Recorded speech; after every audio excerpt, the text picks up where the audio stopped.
The film starts with the year 1966, and the North Bend Psychiatric Facility is filled with a dark and foreboding atmosphere. Steps may be heard in a hallway, and they halt when they reach Tammy's chamber. Tammy is terrified of the creature that lurks outside. Tammy is strangled and killed by an invisible thing that passes through her door. Kristen, a disturbed young woman, wakes up battered and injured after setting fire to an abandoned farmhouse the next day. When they're sitting there watching the flames, Kristen is transported to the psychiatric hospital via ambulance. The hospital team photographs her injuries and burns and provides her with new clothing. Kristen is accompanied to the ward, a restricted area, and Kristen's new house by Roy, a nurse. Our patients watch Kristen as Nurse Lunt escorts her to her room. Tammy's name is erased from the blackboard in Lunt's room. Kristen settles down to rest after making herself at home.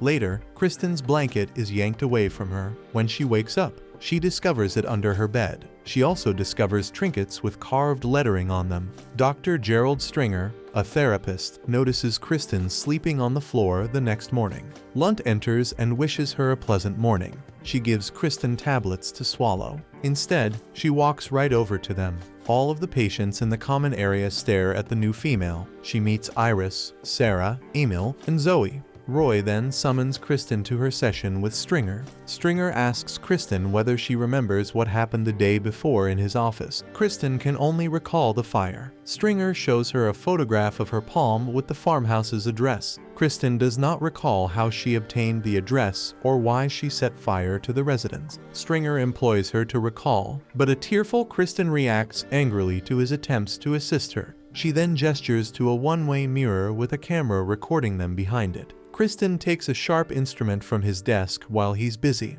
Roy has Kristen drink her meds afterwards. She grabs her tool and picks up her door lock as soon as she walks out. Kristen rushes to the front entrance. Roy holds her back as she tries to unlock it. He then returns her to her room. Steps can be heard in the hallway again in the middle of the night. Kristen notices a scared woman outside her door, but she vanishes swiftly. Roy offers Kristen a new pair of clothes the next day. In the common area, she joins the other patients. Sarah gets enraged when Emily starts singing in an unappealing manner. Iris intervenes as she's about to deliver a slap. Iris invites Kristen to be her model in the yard. Iris begins painting her once she accepts. Inside, a pair is keeping an eye on them. Emily joins them and tells Kristen that the couple is always sad when they visit. Stranger is treating them with an experimental therapy. Iris reveals. Kristen tells them about the woman she saw the night before. They do not, however, refute or corroborate what Kristen witnessed. Everyone takes a shower at the same time the next day. The others finish ahead of Kristen,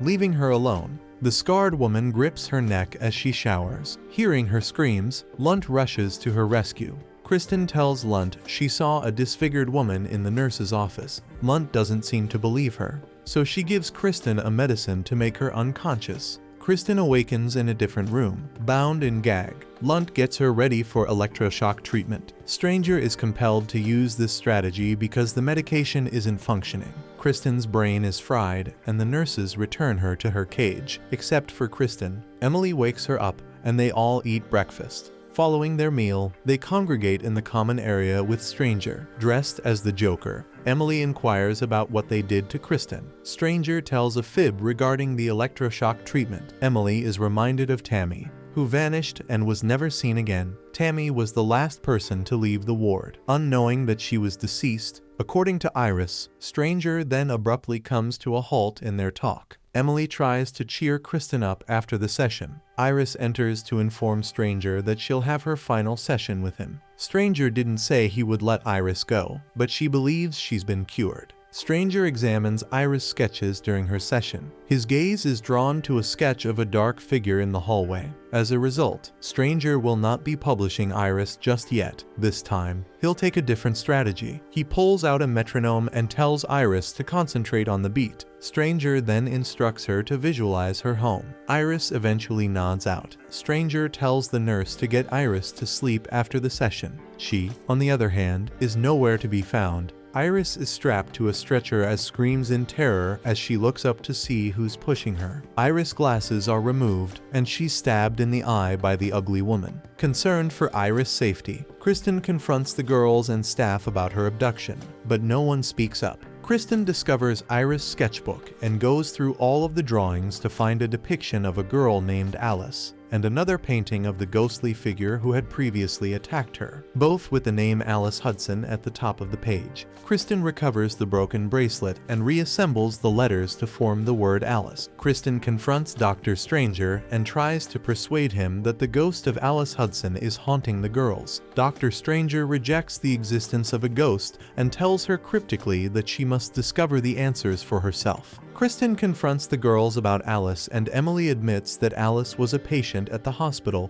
but that she was discharged. Kristen and Emily attempt to flee. The alarm is raised after their escape is detected. Kristen makes it to the hospital's main entrance when Alice's spirit appears in front of her, nearly knocking her out. Kristen passes out and wakes up the next morning in her room. The orderlies apprehended Emily during her attempt to flee. Sarah is assaulted and slain by Alice's ghost on her way to her final meeting with Dr. Stranger. Kristen learns from Zoe and Emily that all the girls murdered Alice Hudson because she had done awful things to them, and that her ghost is now hunting them down for vengeance. Emily has a breakdown and commits suicide with the help of Alice's spirit. Kristen devises a plan to flee by kidnapping Zoe. An elderly and Dr. Stranger both foil her plan. Kristen is sedated and confined to her room in a straitjacket. She does, however, manage to flee and take Zoe with her. The orderlies and the ghost are following them around the hospital. In a service lift, Zoe is kidnapped by the ghost. Kristen slays the ghost after pursuing her through Dr. Stranger's office.